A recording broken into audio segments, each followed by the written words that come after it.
Hello बच्चों, हमने अपने लास्ट वीडियो में आपके बीए तृतीय वर्ष के सिलेबस के बारे में चर्चा की थी, जिसके अंतर्गत आपके भूगोल में 2 प्रश्न पत्र हैं, आर्थिक भूगोल और पर्यावरण भूगोल। आज हम आपके पर्यावरण भूगोल के बारे में इस प्रश्न पत्र में जो आपकी प्रथम यूनिट है, जिसमें पर्यावरण भूगोल की अर्थ, परिभाषा, विषय क्षेत्र, अन्य विज्ञानों के साथ संबंध, मानव पर्यावरण संबंध है, इनमें से कुछ टॉपिक की हम आज चर्चा करेंगे। यानी कि हम आज आपके पर्यावरण भूगोल का शुभारंभ करेंगे। तो आप ध्यान से इन टॉपिक्स को साथ के साथ पढ़ते जाएं, याद करते जाएं, क्योंकि मैं बीच बीच में आपसे इनसे संबंधित क्वेश्चंस भी पूछूंगी, तो उनके भी आपको जवाब देने होंगे। छोटे छोटे टॉपिक करने का यह फ़ायदा है कि आप उनको साथ के साथ अगर याद करते जाएंगे तो आपके उन टॉपिक्स में आगे जाके कोई समस्या नहीं आएगी और एक साथ आपके ऊपर इनका लोड नहीं रहेगा कि एक साथ ही आपको सारा कुछ पढ़ना हो। आप थोड़ा थोड़ा करके पढ़िए रोज़ के रोज़, तो आपके सिलेबस को कवर करने में आपको ये सहायक सिद्ध होगा। तो सबसे पहले हम पर्यावरण भूगोल की परिभाषा के बारे में चर्चा करते हैं।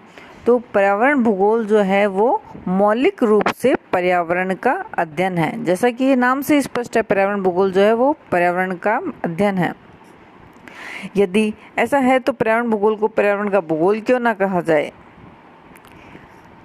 तो इस प्रश्न का उत्तर आसान है। पर्यावरण भूगोल शब्दावली मानव एवं पर्यावरण के मध्य अंतर संबंधों, उनके कारणों तथा उससे उत्पन्न परिणामों के अध्ययन पर अधिक बल देता है। दूसरी तरफ पर्यावरण का भूगोल में पर्यावरण के विभिन्न संगठनों को, जैसे स्थल, जल, वायु, मृदा, समाज आदि की विशेषताओं एवं स्थानिक एवं कालिक वितरण को अधिक महत्व दिया जाता है। इसका यह तात्पर्य कदापि नहीं है कि पर्यावरण भूगोल में पर्यावरण के स्थानिक एवं कालिक पक्षों के अध्ययन को महत्व नहीं दिया जाता था। पर्यावरण भूगोल की परिभाषा के विस्तरण की आवश्यकता है। तो ये पर्यावरण भूगोल की परिभाषा से संबंधित हम कुछ बिंदुओं को, जिसमें पर्यावरण भूगोल के अलग अलग तरह से व्याख्या की गई है, इस पर आज चर्चा करेंगे। तो इसका परिभाषा के दूसरा बिंदु लेते हैं, जिसमें है कि पर्यावरण भूगोल क्या है? पर्यावरण के विभिन्न संगठकों तथा उनके आपसी अंतर संबंधों एवं अंतर क्रियाओं का सामान्य रूप से तथा मनुष्य एवं पर्यावरण के संगठकों के मध्य अंतर क्रियाओं का क्रमबद्ध अध्ययन है। तो इसी परिभाषा को अगर हम विस्तार से समझे तो क्या है कि पर्यावरण के विभिन्न संगठकों, जो पर्यावरण के विभिन्न संगठक बता रखे हैं, कौन कौन से हैं वो संगठक, जैसे भौतिक है, ऊर्जा है एवं जैविक संगठकों की विशेषताओं और उनके मध्य अंतर संबंधों एवं अंतर क्रियाओं के अध्ययन के लिए एक क्षेत्रीय यानी स्थानिक एवं कालिक इकाई की आवश्यकता होती है। विभिन्न स्थानिक मापकों वाली भूजैव तंत्र अर्थात पारिस्थितिकी तंत्र पर्यावरण भूगोल के अध्ययन के लिए एक आदर्श स्थानिक इकाई है। इस आधार पर पर्यावरण भूगोल की परिभाषा को निम्न प्रकार से भी विस्तृत किया जा सकता है। पर्यावरण भूगोल विभिन्न स्थानिक मापकों वाले तथा विभिन्न समय मापक के संदर्भ में भूजैव तंत्र या पारिस्थितिकी तंत्र के विभिन्न संगठकों की विशिष्टताओं, उनके मध्य आपसी अंतर संबंधों एवं अंतर क्रियाओं का अध्ययन है। पर्यावरण भूगोल में विभिन्न भौतिक, रासायनिक एवं जैविक प्रक्रियाओं द्वारा पारिस्थितिकी तंत्र की कार्यशीलता का अध्ययन भी महत्वपूर्ण है। इस आधार पर पर्यावरण भूगोल की परिभाषा का निम्न रूप में पुनः विस्तरण किया जाता है। तो इसके जो परिभाषा है एक और, पर्यावरण भूगोल पारिस्थितिकी तंत्र के विभिन्न संगठकों की विशेषताओं, ऊर्जा के निवेश द्वारा पारिस्थितिकी तंत्र की क्रियाशीलता, विभिन्न संगठकों को जोड़ने वाली भौतिक, रासायनिक एवं जैविक क्रियाओं तथा विभिन्न संगठकों के मध्य आपसी अंतर संबंधों एवं अंतर क्रियाओं का अध्ययन करता है। मूल रूप से अब तक जो अपन ने परिभाषाएं पढ़ी है बच्चों, तो उनमें यही आ रहा है कि पर्यावरण भूगोल क्या है। पर्यावरण के जो विभिन्न संगठक है, अब पर्यावरण के विभिन्न संगठक या घटक या तत्व कौन से हैं घटक, आपको ध्यान में हो तो इसके अपन ने चर्चा भी की है, जैसे भौतिक है, ऊर्जा है एवं जैविक घटक। भौतिक घटक कौन से हैं? जल, वायु मंडल है, ठीक है, तो ये भौतिक घटक हो गए। ऊर्जा घटक कौन सा है पर्यावरण का? वो है सूर्य। सूर्य से अपन को जो ऊर्जा मिलती है, सूर्य से पेड़ पौधों को जो ऊर्जा मिल रही है। जैविक घटक कौन सा है पर्यावरण का? जो जीव जंतु हैं, पेड़ पौधे, ये सब जैविक घटक के अंतर्गत आएंगे।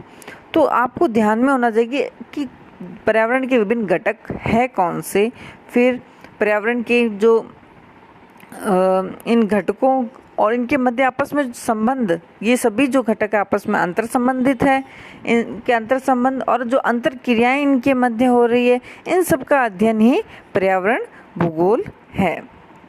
तो इसके हम आगे परिभाषा के बाद इसी परिभाषा को आगे हम पढ़ेंगे, जो अपनी लास्ट पॉइंट पढ़ा है कि पारिस्थितिकी तंत्र के विभिन्न भौतिक एवं जैविक संगठकों के मध्य तथा जैविक संगठकों के मध्य अंतर क्रियाओं के परिणाम स्वरूप विभिन्न परिमाण वाली पर्यावरणीय समस्याएं उत्पन्न होती है। अतः इन पर्यावरणीय समस्याओं के अध्ययन को भी पर्यावरण भूगोल की परिभाषा के अंतर्गत सम्मिलित करना होगा।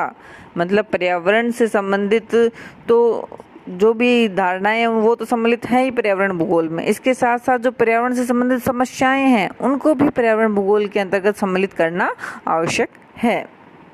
इसके पश्चात है जो लास्ट पॉइंट है इसकी परिभाषा का कि पर्यावरण भूगोल भूजैव तंत्र अर्थात पारिस्थितिकी तंत्र के विभिन्न संगठकों की विशेषताओं, ऊर्जा के निवेश द्वारा भूजैव तंत्र की क्रियाशीलता, विभिन्न संगठकों को अंतर संबंधित करने वाले भौतिक, रासायनिक एवं जैविक प्रक्रियाओं, भूजैव तंत्र के विभिन्न संगठकों के मध्य अंतर क्रियाओं तथा उससे उत्पन्न होने वाली विभिन्न पर्यावरणीय समस्याओं के विभिन्न पक्षों का अध्ययन करता है।